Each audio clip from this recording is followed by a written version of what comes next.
Now, I know we need our heroes to start losing, but not like this. Come on. This episode really does hit you in the feels, giving us some insight to Phantom Gabwelius as well. Hello everyone and welcome to Dueling with Downton, and today we're talking all things episode 7 of the Cardfight Vanguard Parallactic Clash. This episode was one filled with emotion and loss, but it does end in a fun little surprise. So then, Phantom Gabwelius. Let's talk about the card first and foremost, and then the character himself, as the card does offer some fun defensive playstyles. Demonic Lord Dragon, Gabwelius Phantom. Now, the Phantom skill is the following.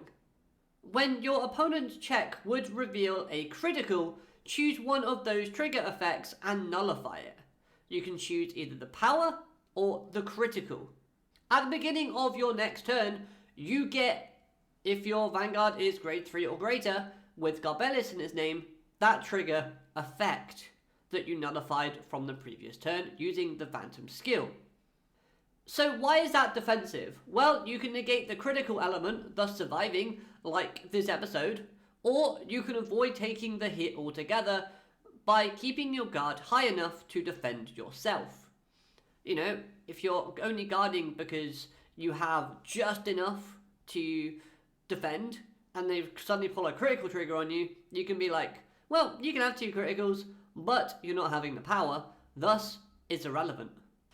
Now, if you were to compare the Phantom to the normal Gabwelius, both units do operate by giving you gained power, and also manipulating the drive checks, with Phantom obviously nullifying your opponent's criticals, while the normal Gabwelius gives you the extra drive check itself when using it.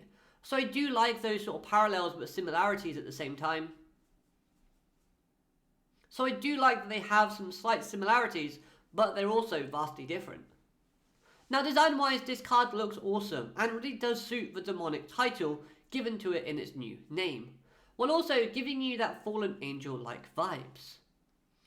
It's clearly a very good palette swap from the original Gabwelius as well, as this one's a lot more darker, more edgier, while the other one is a lot more inviting and vibrant. So then, human Phantom Gabwelius. He finally takes center stage facing off against Now, and you knew this wasn't going to end well for Now, but being that she is his first opponent really does help show off that PTSD that Gabwelius still holds over Sybil, even after he's long and gone. The loss of his clan and the feeling of loneliness is what's driving this Gabwelius to create the Phantom world so that he can overlap it with the planet Cray, thus reviving his clan and his family once more. He doesn't care if they are different or if they don't have the memories of the past. As a side note, I think it would be a good thing that they don't remember the variant, as it's never good when a character remembers their death. Just ask Yukine. He was traumatized. If you know, you know. Anyway, in order to do this, however, Gabwelius states that he needs to use the power of the Phantom and the Mythics to create and merge both Cray and Earth together, thus living in a state where everyone is under this influence. I did love, however, though, the mindset that this Gabwelius knows that what he's doing is wrong. He knows that it's not what his clan wants either, but he's already on this path and he can't turn back now after everything that he's done. All of the years of loneliness he's had to endure, finally it's broken him, and now he's driven by this one singular goal. Lastly, on Gabwelius, I love this majestic design. It does keep in line with what we've seen before with his normal Gabwelius form, the dragon. So it does offer that kind of opposite to what the demonic card that he's using. Yet, while at the same time he gives off this dark aura and presence, as he hardly touches his cards, yet they bend and turn to his will. He's not even holding them, they're just levitating above his hand. These little details are very nicely in pairing with this high and mighty personality and persona that the show is giving off for his character. Now then, I've got to give credit to the writing, because the way this episode starts, in us going down memory lane, with the gang talking about the bonds between Akina and Now, and how they are reminiscing about when they worked at the cafe together, this was awesome. And it made the ending of the episode so much more impactful and heartbreaking, as we see the bonds that bind them, Vanguard, shatter in this parallactic state, because Now doesn't play the game. We know that with Akina and Nao's sort of journey, Vanguard has been at the very core of that. He wants to go pro so he can be on the same stage as Nao and fight her at her best. But seeing his friend Nao change in this way, of course is going to make Akina sort of stumble a little bit. Yet it's nice to see that his resolve is still strong.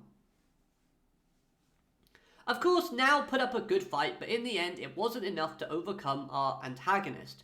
And I liked how she did call Gabwelius out, stating that he's acting very much like Sybil. Her emotions here were all over the place, but were delivered perfectly throughout the episode in the different segments they appeared. Now this ultimately is due to the animation, but also the voice acting was amazing. We got things like confidence, happiness, concern, confusion, kindness, understanding, and resolve. This was delivered perfectly. However, it's not like Now bowed out without a fight or empty-handed, as she managed to take down Phantom Senka. Yes, it was off screen, but that was a nice little bit of comedy to start the episode with. When one falls, another rises. As Suo looks to be coming back, as he's in his deluxe outfit, not his phantom state, so this means we could see Suo versus Ryuga.